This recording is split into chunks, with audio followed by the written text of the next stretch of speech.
What's up? How's it going? Welcome to Studium Lamberti, the first episode.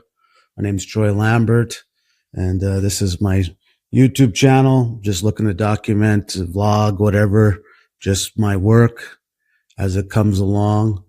I started this channel just to kind of document process and journey of quitting my job and doing art full time. So yeah, it's a decision that it can be hard for people at times. So been thinking about this for a while. I did try and have a art kind of gallery art lounge thing with a buddy from art school a few years back, and COVID kind of shut that down for us. But it was a lot of hard work, and put a lot of time, money, and effort into that. And but it just didn't work out. But in hindsight, that's okay. Like, you got to try things, and if it doesn't work, go back to the drawing board. Just kind of in a place in my life right now. I have a wife and 5 kids.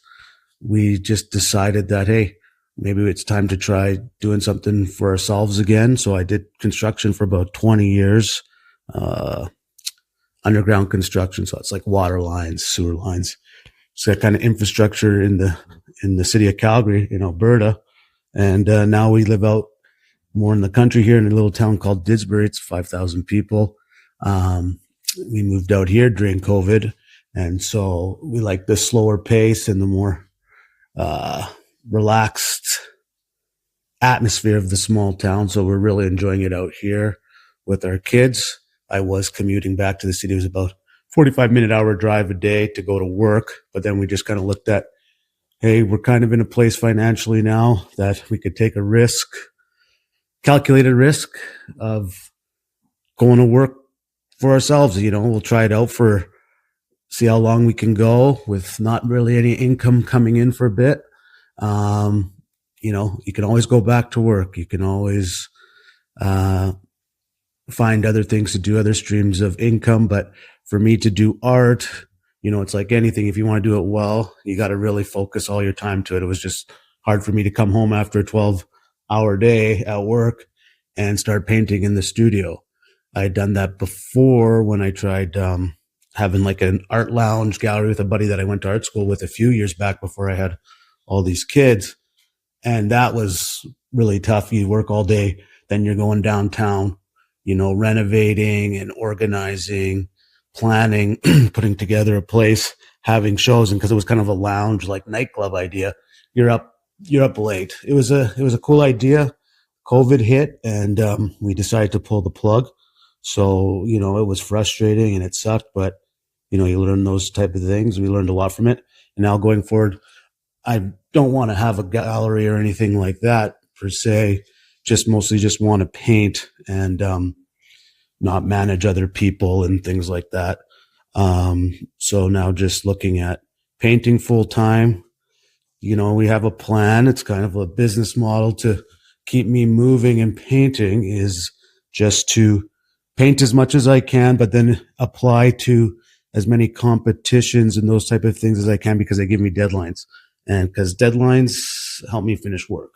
And then there's also cash prizes and stuff involved with those competitions. So hopefully, you hope you could win something, but you never know. But it also gets you out there. I've heard good and bad of these type of things from other YouTubers and people who have done them. But for me, myself, it's mostly just to get my profile up again. Like, I haven't made work in a couple of years, and I've kind of changed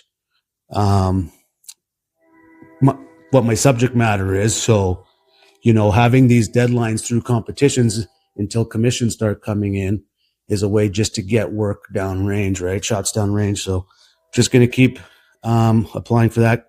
Applied for have a couple paintings that I'll be submitting this year to a couple competitions, and then looking for next year's schedule to have some other paintings for that. And then also knowing the schedule can then, show me the time frame I have for certain projects. For bigger ones, I can push that off for a year, like to work over the course of a year or more. And then I have quicker, smaller ones that, they could be done in a month or two for upcoming closer competitions. So yeah, I do work in oil, and the way I work is I do a lot of layering and going back and these type of things. So I can have quite a few paintings on the go at once. Plus I also get bored really easily. I love the initial stage of getting the idea, coming up with the project, getting started. Then it kind of loses steam for a bit. Or you can hit a challenging part of the image, and sometimes I get stalled up on it. So if I start something new, that gets me going again, and then I get bored of that. Then I can go back to the older one. Sometimes you see something different because you learn something new from the other paintings that you're doing. And then you can incorporate that into your other work. So yeah, that's just kind of the process of my work. I'll work in spurts, especially off the initial idea, really pumped about that. It loses steam when you get into the grind of it. But that's why I like this cycling through paintings, and oil really allows you to do that because there's drying times anyways. So, in the process I work, I don't do a ton of wet and wet whatever. So, and anybody can tell you which way to paint.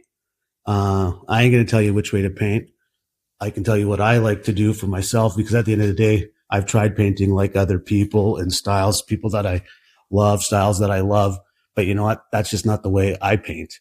You got to kind of just find your own groove. But you do learn the way you paint through trying to paint like other ways. Yes, study the masters, study people that you love, styles that you love. And then I think that's how you learn what your style is. It takes time. It's, everybody's built off of everybody else through history. And, for me, I love Renaissance, Baroque, Gothic art, a lot of more traditional Western arts, but I'm heavily influenced by icons. And that's something I want to incorporate into one of my next big pictures, a merger of East and West.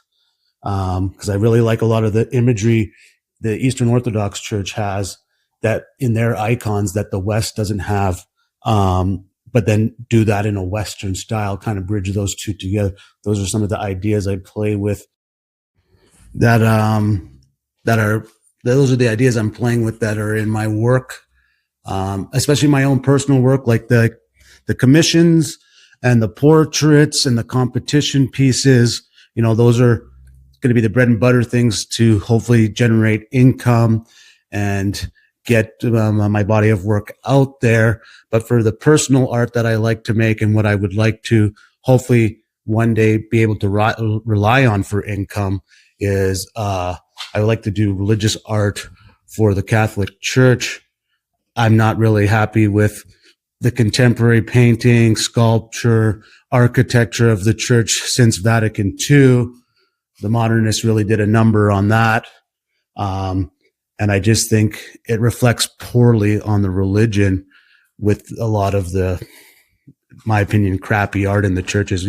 Just took the family to Rome last November and Florence, and, people travel halfway around the world, people of different religions, to go see the beauty of the Catholic Church and Europe in general, and that's based on Western Catholic Christendom values.